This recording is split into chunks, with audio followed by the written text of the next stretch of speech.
Hey, welcome back to Milton Daily Homes. Chuck here, and had some interesting feedback on the weekend about the email that we sent about a couple who bought a home in 2008 and what's happened since then. They obviously did really well, but I had a few people who emailed me back and said, "Oh yeah, but what if the market goes down by 50% or 20%?" I thought 50% is a little high, like a $400,000 house being worth $200,000 seems pretty unlikely to me. Now, I think one of the things we do know is that people are stretched right on the edge of affordability. If you look at our CMHC market forecast, where we reviewed some of those slides, we talked about that. In real numbers, it talks about how people are really stretching themselves pretty thin on their affordability.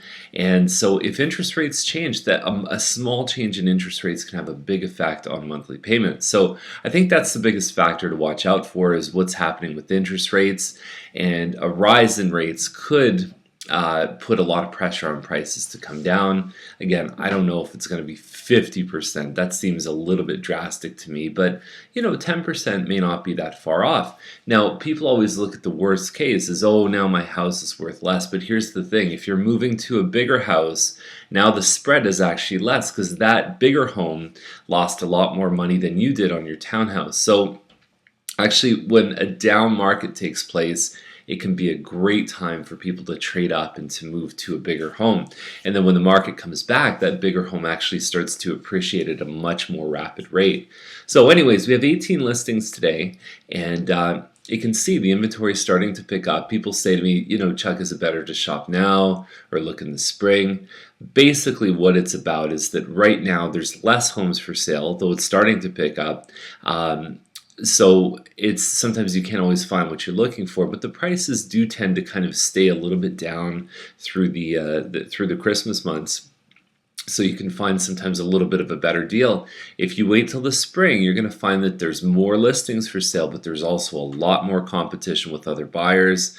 So here's my advice. You're only looking for one house, the house that fits you right. So it's better probably to keep your eyes open as early as possible to try and find it. And there is a process of research before you actually get serious about buying a home, or I believe there should be. We call it market education. Anyways, enough about that. Let's get to today's 18 listings. We've got Saytok at 289. Great looking home. I love the way they opened up the half wall here, put some pot lights in. Wonderful stuff. There aren't enough of these renovated townhouses. There's one on Laurier at $299 that just got an offer on it. So at $289, these guys I think are actually in a good spot. $344 is the maintenance fee, which is a little bit higher than some of them are, but it's still within normal range. So McGen, it's $314.8. It is it's 1051 square feet. It's an Ashfield or a Cherry Hill model. I would have taken this chair right out and opened things up. You can see it more on the other angle here, but that's basically your second floor above the garage. This is your main floor, so you've got a living dining plus a kitchen with a pass-through breakfast bar.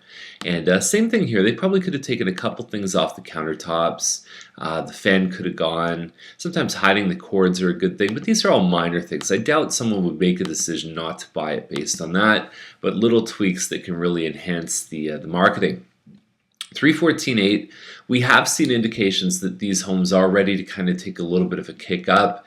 They were selling a little bit closer to 310 towards the end of 2012. So Kingsley is 379.9, and it looks like they put an addition on to put a fourth bedroom on this one. It's probably original condition at $380 for a bungalow. That's basically starting price.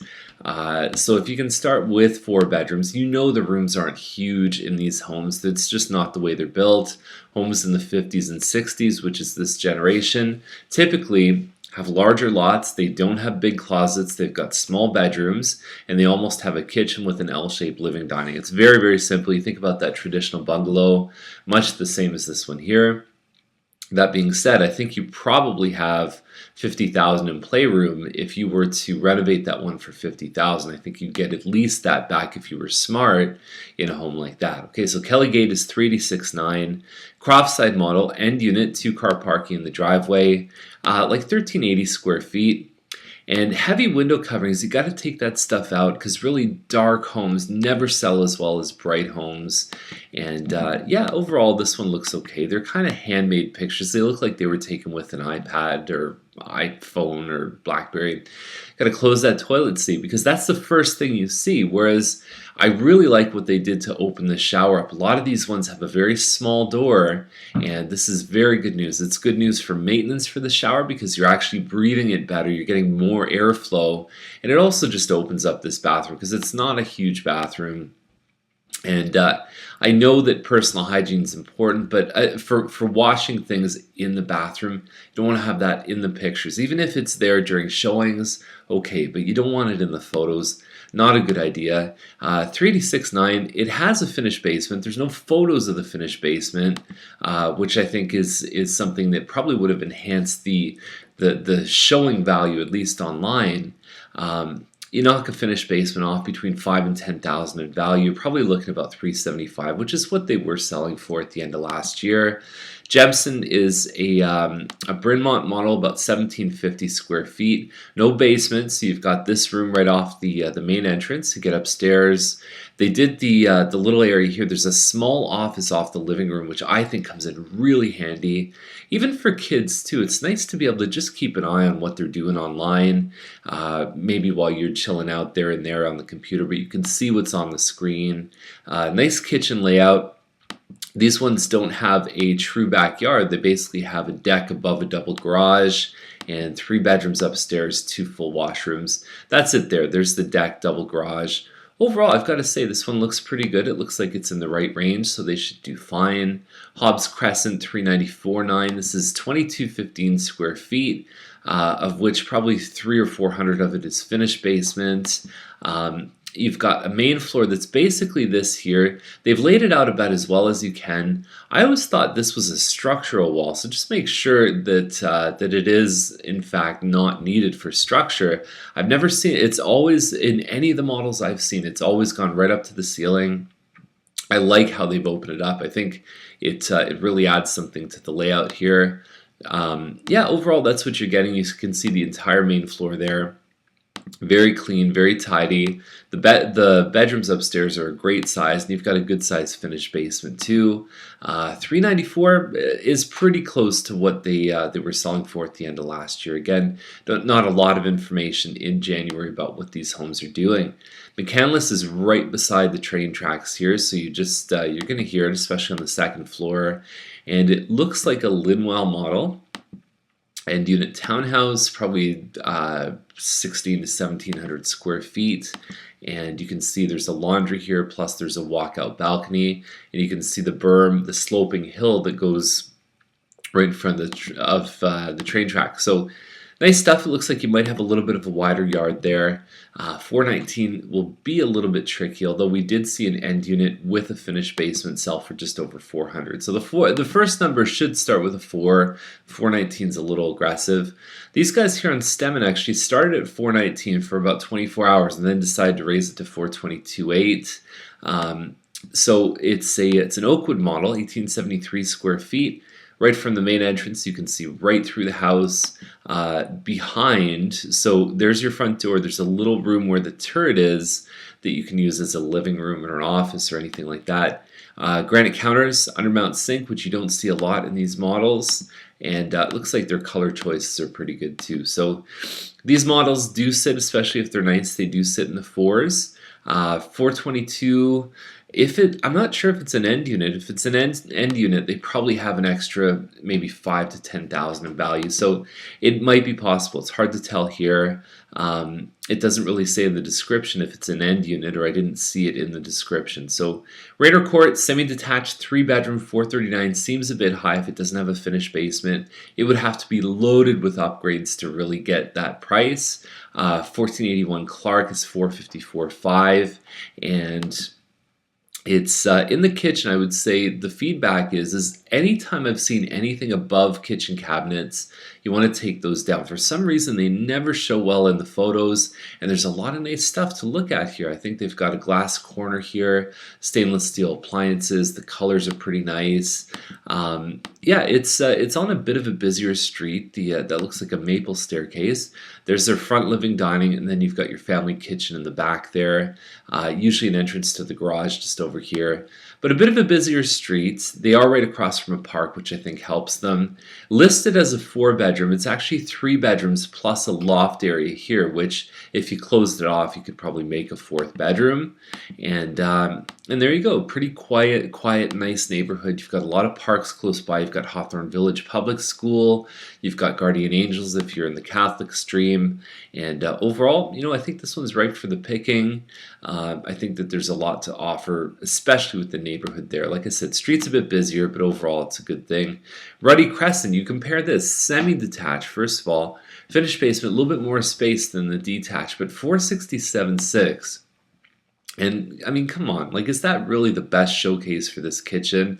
I've recommended time and time again on episodes. I think it's a very good idea to put some appliances in the property, especially if you're selling this one for, pretty much like higher 400,000 for a semi. Dress it up a bit, put some appliances in. I don't think that's gonna really affect your. I don't think you're gonna lose money on putting that stuff in.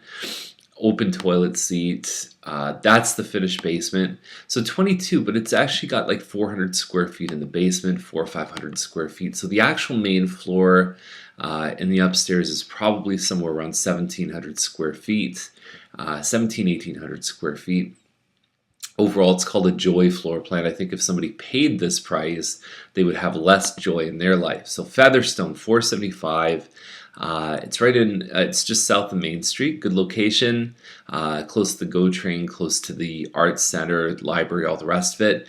What I like about this, and you can see a couple shots through the front, is that you could actually do perhaps a boat, or you could store something on the side of this house here. Come in very handy. Okay, so it's got. I don't know if the photos do it justice. There's actually a big area by the kitchen here, big open concept area. And yeah, again, finished basement. It's a very long, narrow layout. I think the layout is something that's very particular. I don't know if everyone's going to love it. Bit of a tricky one. Not sure what I think about that. Campbellville Road is just north of the 401, so you do hear traffic noise for sure from the 401. 49, but it's looking like you've got a renovated bungalow here. Good looking kitchen. They just probably put in, I would say, in the last 5 or 10 years from how it looks. And you've got a bit of a workshop here. There's something in the description that I'll just talk about for a second. So it says reverse osmosis and iron removal system. If I was a buyer and I never lived in the country, that would sound scary to me. Iron removal. Why? Is there too much iron in it? That's something that I wonder if a description, if it's better to, if this is a $10 word, if you could maybe say, the $50 or $100 word might be, drink clean water in the country. All the systems are in place to drink clean water. I don't know, just some thoughts around that. I think that sounds pretty scary. I hope it doesn't scare people off. And they mention it twice too. So Walsh is a great floor plan. Scotswood 549. These models we've actually seen sort of come down a little bit from a high. We've seen them sell over 600,000. I think that overall the double garages in the 500 to 600 range have just kind of slid a little bit. Part of it's because of competition.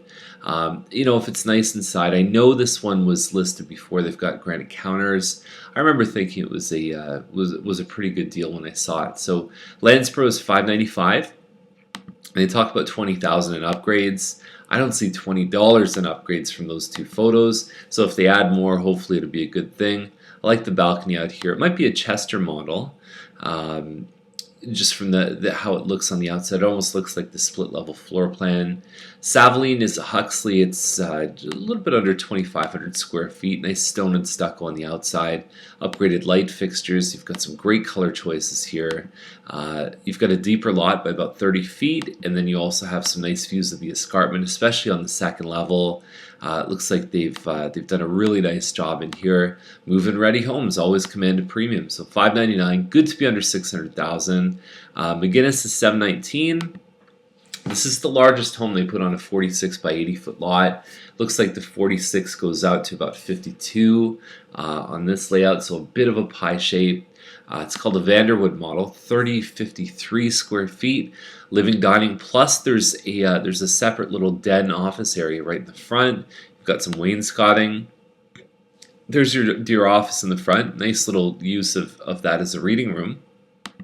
And again, nice looking home. This model definitely, I think, it would be a challenge for them to get over 7 is my initial gut feel on this one. Cavell is 724.9. You look at something like this, you're talking about a bigger lot, so it's a 56-foot lot. It's a nice street. Cavell's a great street, a little bit older than the previous one, but what you're getting is about 3,700 square feet, so a much larger home. Nice upgrades, granite, all the rest of it. It's really not much more than the previous one's asking. You've got probably a redone kitchen. I don't know if they offered that sort of black or the light and dark cabinets. 5 bedrooms on this one, and just a nicely done home. And I think that I don't know how much money they put into this one. They put in a brand new furnace and AC, because these homes, even getting around 10 years, as you start to see that some of them have roof issues, furnace, AC, all the rest of it. Really, really nice, and I think they did a great job. So that's a good price. Not a lot of homes that I love over 700 right now, but I think this is definitely one of them, and that's the list for today. If you have any questions, give us a call. And I know it was a bit of a longer email, but thanks, or a bit of a longer video, but thanks for hanging in. Talk to you tomorrow.